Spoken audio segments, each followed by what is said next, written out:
ओम शांति। 4 सितंबर 2024। बाबा के महावाक्य। मीठे बच्चे, तुम बेहद के बाप पास आए हो, विकारी से निर्विकारी बनने। इसलिए तुम्हारे में कोई भी भूत नहीं होना चाहिए। प्रश्न: बाप अभी तुम्हें ऐसी कौन सी पढ़ाई पढ़ाते हैं जो सारे कल्प में नहीं पढ़ाई जाती? उत्तर: नई राजधानी स्थापन करने की पढ़ाई। मनुष्य को राजाई पद देने की पढ़ाई इस समय सुप्रीम बाप ही पढ़ाते हैं। यह नई पढ़ाई सारे कल्प में नहीं पढ़ाई जाती। इसी पढ़ाई से सतयुगी राजधानी स्थापन हो रही है। ओम शांति। यह तो बच्चे जानते हैं हम आत्मा हैं, ना कि शरीर। इनको कहा जाता है देही अभिमानी। मनुष्य सब हैं देहे अभिमानी। यह है ही पाप आत्माओं की दुनिया अथवा विकारी दुनिया। रावण राज्य है। सतयुग पास्ट हो गया है, वहाँ सब निर्विकारी रहते थे। बच्चे जानते हैं हम ही पवित्र देवी देवता थे जो 84 जन्मों के बाद फिर पतित बने हैं। भारत ही अविनाशी खंड गाया हुआ है। जब भारत में लक्ष्मी नारायण का राज्य था, तब इसे नई दुनिया, नया भारत कहा जाता था। अभी है पुरानी दुनिया, पुराना भारत। वह तो संपूर्ण निर्विकारी थे, कोई विकार नहीं थे। वह देवताएं ही 84 जन्म ले अभी पतित बने हैं। काम का भूत, क्रोध का भूत, लोभ का भूत, यह सब कड़े भूत हैं। इनमें मुख्य है देह अभिमान का भूत। रावण का राज्य है ना। यह रावण है भारत का आधा कल्प का दुश्मन। जब मनुष्य में 5 विकार प्रवेश करते हैं, इन देवताओं में यह भूत नहीं थे। फिर पुनर्जन्म लेते लेते इनकी आत्मा भी विकारों में आ गई। तुम जानते हो, हम जब देवी देवता थे तो कोई भी विकार का भूत नहीं था। सतयुग त्रेता को कहा ही जाता है राम राज्य, द्वापर कलयुग को कहा जाता है रावण राज्य। यहाँ हर एक नर नारी में 5 विकार हैं। द्वापर से कलयुग तक 5 विकार चलते हैं।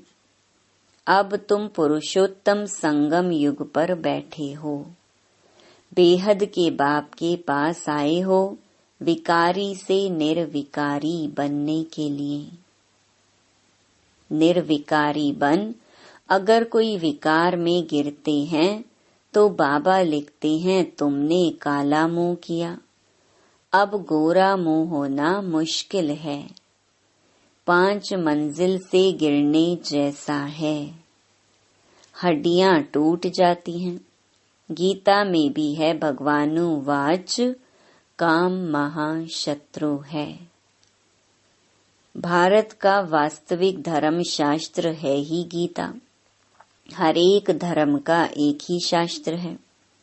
भारतवासियों के तो ढेर शास्त्र हैं। उसको कहा जाता है भक्ति। नई दुनिया सतो प्रधान गोल्डन एज है।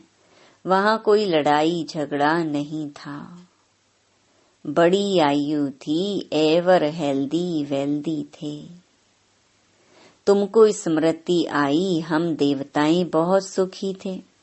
वहां अकाले मृत्यु होती नहीं, काल का डर रहता नहीं।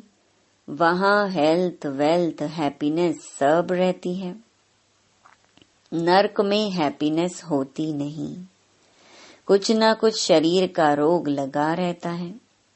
यह है अपार दुखों की दुनिया, वह है अपार सुखों की दुनिया। बेहद का बाप दुखों की दुनिया थोड़े ही रचेंगे। बाप ने तो सुख की दुनिया रची। फिर रावण राज्य आया तो उनसे दुख अशांति मिली। सतयुग है सुख धाम, कलयुग है दुख धाम। विकार में जाना गोया, एक दो पर काम कटारी चलाना। मनुष्य कहते हैं यह तो भगवान की रचना है ना, परंतु नहीं, भगवान की रचना नहीं, यह रावण की रचना है। भगवान ने तो स्वर्ग रचा, वहां काम कटारी होती नहीं। ऐसे नहीं दुख सुख भगवान देता है। अरे भगवान बेहद का बाप बच्चों को दुख कैसे देगा। वह तो कहते हैं मैं सुख का वर्षा देता हूँ, फिर आधा कल्प के बाद रावण श्रापित करते हैं। सतयुग में तो अथाह सुख थे, माला माल थे। एक ही सोमनाथ के मंदिर में कितने हीरे जवाहरात थे। भारत कितना सॉल्वेंट था, अभी तो इनसॉल्वेंट है। सतयुग में 100% सॉल्वेंट, कलयुग में 100% इनसॉल्वेंट। यह खेल बना हुआ है। अभी है आयरन एज, खाद पड़ते पड़ते बिल्कुल तमो प्रधान बन गए हैं। कितना दुख है। यह एरोप्लेन आदि भी 100 वर्ष में बने हैं। इनको कहा जाता है माया का पॉम्प। तो मनुष्य समझते साइंस ने तो स्वर्ग बना दिया है, परंतु यह है रावण का स्वर्ग। कलयुग में माया का पॉम्प देख तुम्हारे पास मुश्किल आते हैं। समझते हैं हमारे पास तो महल मोटरें आदि हैं। बाप कहते हैं स्वर्ग तो सतयुग को कहा जाता है, जब इन लक्ष्मी नारायण का राज्य था। अब इन लक्ष्मी नारायण का राज्य थोड़े ही है। अब कलयुग के बाद फिर इनका राज्य आएगा। पहले भारत बहुत छोटा था। नई दुनिया में होते ही हैं 9 लाख देवताएं, बस पीछे वृद्धि को पाते रहते हैं। सारी सृष्टि वृद्धि को पाती है ना। पहले पहले सिर्फ देवी देवता थे, तो बेहद का बाप वर्ल्ड की हिस्ट्री ज्योग्राफी बैठ समझाते हैं। बाप बिगर और कोई बतला ना सके। उनको कहा जाता है नॉलेजफुल गॉड फादर, सब आत्माओं का फादर। आत्माएं सब भाई भाई हैं, फिर भाई और बहन बनती हैं। तुम सब हो एक प्रजापिता ब्रह्मा के एडॉप्टेड चिल्ड्रन। सभी आत्माएं उनकी संतान तो हैं ही। उनको कहा जाता है परम पिता, उनका नाम है शिव। बस बाप समझाते हैं मेरा नाम एक ही शिव है। फिर भक्ति मार्ग में मनुष्यों ने बहुत मंदिर बनाए हैं, तो बहुत नाम रख दिए हैं। भक्ति की सामग्री कितनी ढेर है, उसको पढ़ाई नहीं कहेंगे। उसमें एम ऑब्जेक्ट कुछ भी नहीं है, ही नीचे उतरने की। नीचे उतरते उतरते तमो प्रधान बन जाते हैं, फिर सतो प्रधान बनना है सबको। तुम सतो प्रधान बनकर स्वर्ग में आएंगे। बाकी सब सतो प्रधान बन शांति धाम में रहेंगे। यह अच्छी रीति याद करो। बाबा कहते हैं, तुमने हमको बुलाया है बाबा, हम पतितों को आकर पावन बनाओ। तो अब मैं सारी दुनिया को पावन बनाने आया हूँ। मनुष्य समझते हैं गंगा स्नान करने से पावन बन जाएंगे।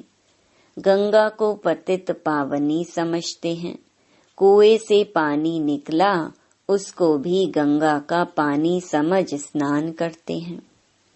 गुप्त गंगा समझते हैं। तीर्थ यात्रा पर व कोई पहाड़ी पर जाएंगे, उसको भी गुप्त गंगा कहेंगे। इसको कहा जाता है झूठ। गॉड इज ट्रुथ कहा जाता है। बाकी रावण राज्य में सब हैं झूठ बोलने वाले। गॉड फादर ही सचखंड स्थापन करते हैं, वहाँ झूठ की बात नहीं होती। देवताओं को भोग भी शुद्ध लगाते हैं। अभी तो है आसुरी राज्य, सत्युग त्रेता में है ईश्वरीय राज्य, जो अब स्थापन हो रहा है। ईश्वर ही आकर सबको पावन बनाते हैं। देवताओं में कोई विकार होता नहीं। यथा राजा रानी तथा प्रजा सब पवित्र होते हैं। यहाँ सब हैं पापी, कामी, क्रोधी। नई दुनिया को स्वर्ग और इसको नर्क कहा जाता है। नर्क को स्वर्ग बाप के सिवाय कोई बना न सके। यहाँ सब हैं नर्कवासी पतित। सतयुग में है पावन। वहाँ ऐसे नहीं कहेंगे कि हम पतित से पावन होने के लिए स्नान करने जाते हैं। यह वैरायटी मनुष्य सृष्टि रूपी झाड़ है। बीज रूप है भगवान, वही रचना रचते हैं। पहले पहले रचते हैं देवी देवताओं को, फिर वृद्धि को पाते पाते इतने धर्म हो जाते हैं। पहले एक धर्म, एक राज्य था, सुख ही सुख था। मनुष्य चाहते भी हैं विश्व में शांति हो। वह अभी तुम स्थापन कर रहे हो, बाकी सब खत्म हो जाएंगे। बाकी थोड़े रहेंगे। यह चक्र फिरता रहता है। अभी है कलयुग अंत और सतयुग आदि का पुरुषोत्तम संगम युग।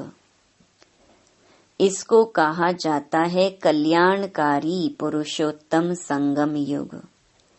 कलयुग के बाद सतयुग स्थापन हो रहा है।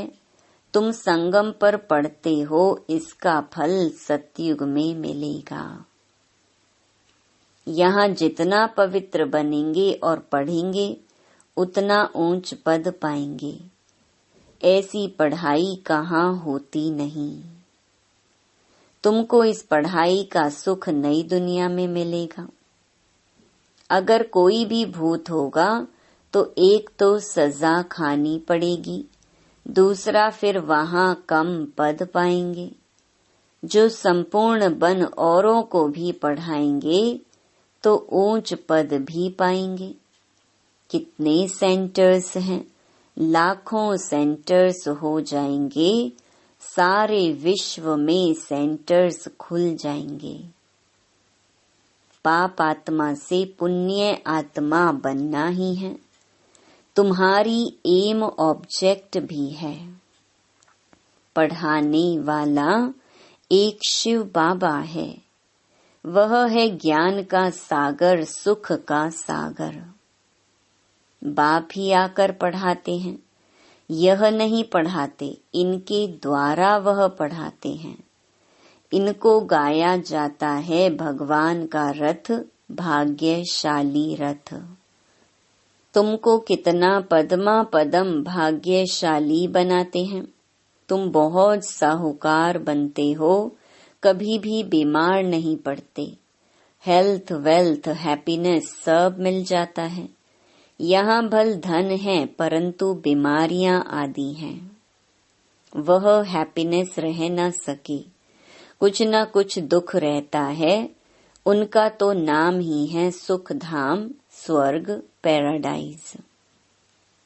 इन लक्ष्मी नारायण को यह राज्य किसने दिया, यह कोई भी नहीं जानते।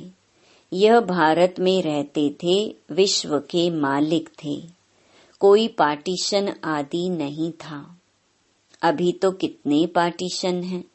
रावण राज्य है, कितने टुकड़े टुकड़े हो गए हैं, लड़ते रहते हैं। वहां तो सारे भारत में इन देवी देवताओं का राज्य था।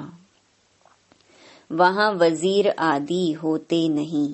यहाँ तो वजीर देखो कितने हैं, क्योंकि बेअकल हैं। तो वजीर भी ऐसे ही तमो प्रधान पतित हैं।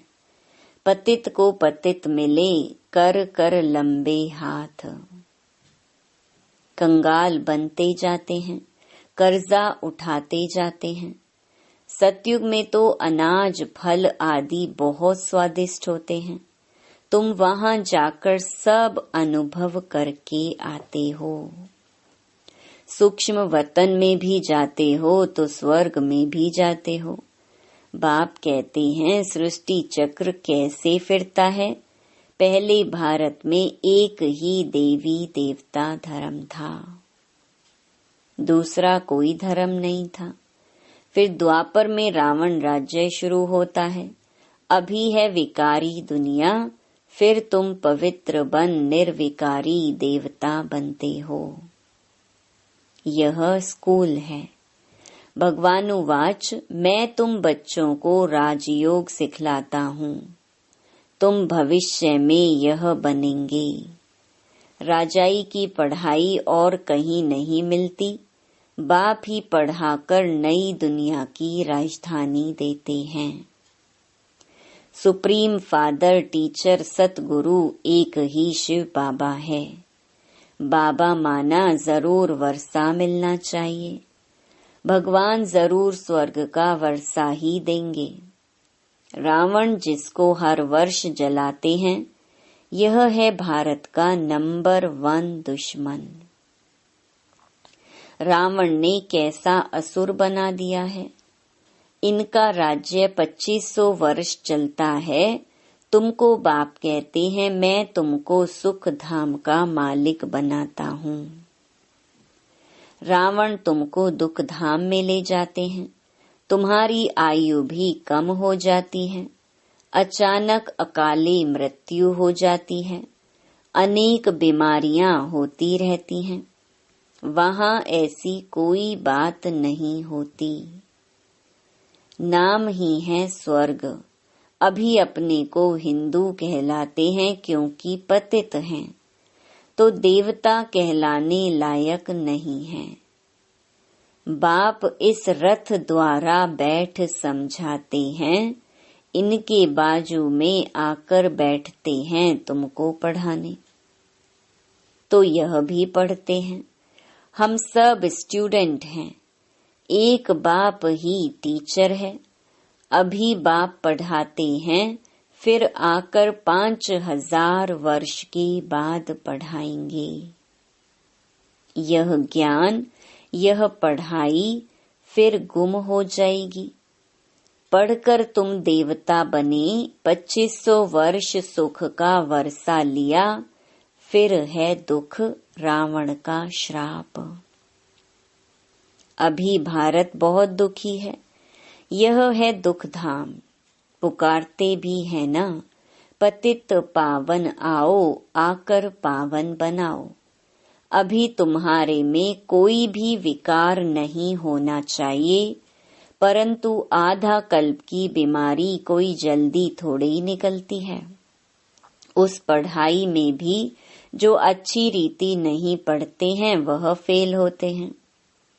जो पास विद ऑनर होते हैं वह तो स्कॉलरशिप लेते हैं। तुम्हारे में भी जो अच्छी रीति पवित्र बन फिर दूसरों को बनाते हैं, तो यह प्राइज लेते हैं।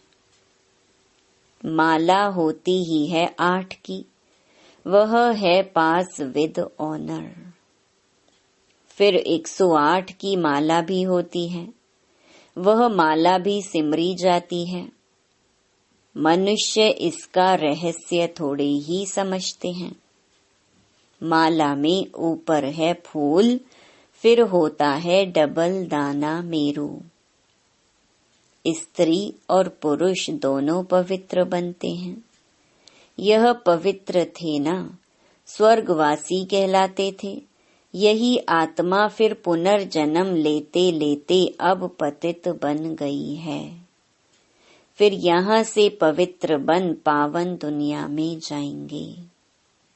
वर्ल्ड की हिस्ट्री ज्योग्राफी रिपीट होती है ना। विकारी राजाएं निर्विकारी राजाओं के मंदिर आदि बनाकर उन्हों को पूजते हैं। वही फिर पूज्य से पुजारी बन जाते हैं। विकारी बनने से फिर वह लाइट का ताज भी नहीं रहता है। यह खेल बना हुआ है, यह है बेहद का वंडरफुल ड्रामा।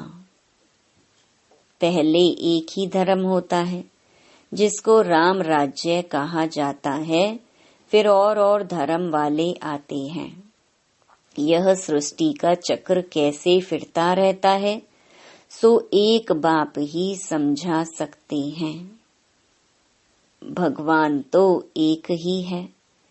अच्छा, मीठे मीठे सिकिलधे बच्चों प्रति मात पिता बाप दादा का याद प्यार और गुड मॉर्निंग। रूहानी बाप की रूहानी बच्चों को नमस्ते। धारणा के लिए मुख्य सार। पहला, स्वयं भगवान टीचर बनकर पढ़ाते हैं, इसलिए अच्छी रीति पढ़ना है। स्कॉलरशिप लेने के लिए पवित्र बनकर दूसरों को पवित्र बनाने की सेवा करनी है। दूसरा, अंदर में काम क्रोध आदि के जो भी भूत प्रवेश हैं, उन्हें निकालना है। एम ऑब्जेक्ट को सामने रखकर पुरुषार्थ करना है। वरदान, माया की छाया से निकल याद की छत्र छाया में रहने वाले बेफिक्र बादशाह भव।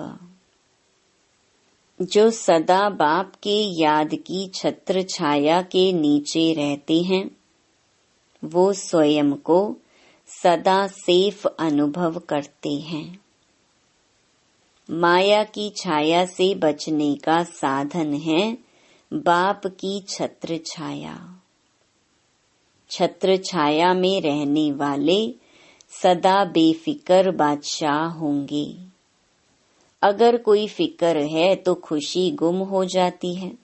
खुशी गुम हुई, कमजोर हुए तो माया की छाया का प्रभाव पड़ जाता है, क्योंकि कमजोरी ही माया का आवाहन करती है।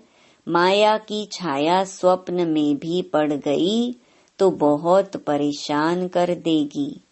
इसलिए सदा छत्र छाया के नीचे रहो। स्लोगन, समझ के स्क्रू ड्राइवर से अलबेलेपन के लूज स्क्रू को टाइट कर सदा अलर्ट रहो। ओम शांति।